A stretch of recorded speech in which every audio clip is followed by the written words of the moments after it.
लीजिए कि आप एक वायरस होते। मान लीजिए कि आप एक वायरस हैं और आप दूसरे जानवरों के शरीर में रहते हैं और जानवरों की तादाद कम से कम होती जा रही है। क्या आप रहने के लिए कोई दूसरी जगह नहीं ढूंढेंगे?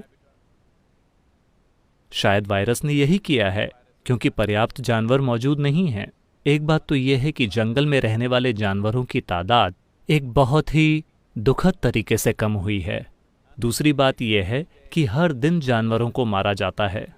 साल भर में हम खाने के लिए 70 अरब जानवरों की हत्या करते हैं।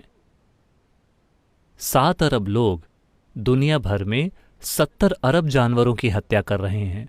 मुझे यकीन है कि हम उतना खा नहीं रहे हैं, लेकिन हम इतनी ही बेहूदगी के साथ जी रहे हैं। अगर जानवरों के शरीर कम हो रहे हैं तो शायद वायरस इंसानों के शरीर में जीने के लिए खुद में बदलाव ला रहा है। मैं विज्ञान की बातें नहीं कह रहा, ये बस सरल सा लॉजिक है। अगर आप एक वायरस होते तो क्या आप ऐसा नहीं करते? निश्चित रूप से आप करते, क्योंकि अगर आपके रहने के ठिकाने गायब हो रहे हैं तो आप नए ठिकाने खोजना चाहेंगे, जिंदा रहने के लिए नई जगहें।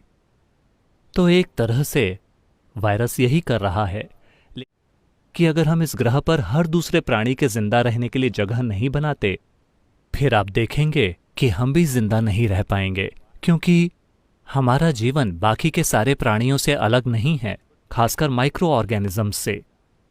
वे भी हमारे जीवन का एक हिस्सा हैं। आप अपने रिश्तेदारों और दोस्तों के बिना भी जी सकते हैं, लेकिन आप माइक्रो ऑर्गेनिजम्स के बिना नहीं जी सकते।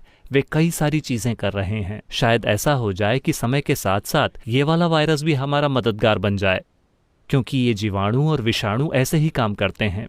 वे जीवन के फलने फूलने के लिए एक जगह ढूंढ रहे हैं, इसलिए उनकी गतिविधि एक खास तरीके से चल रही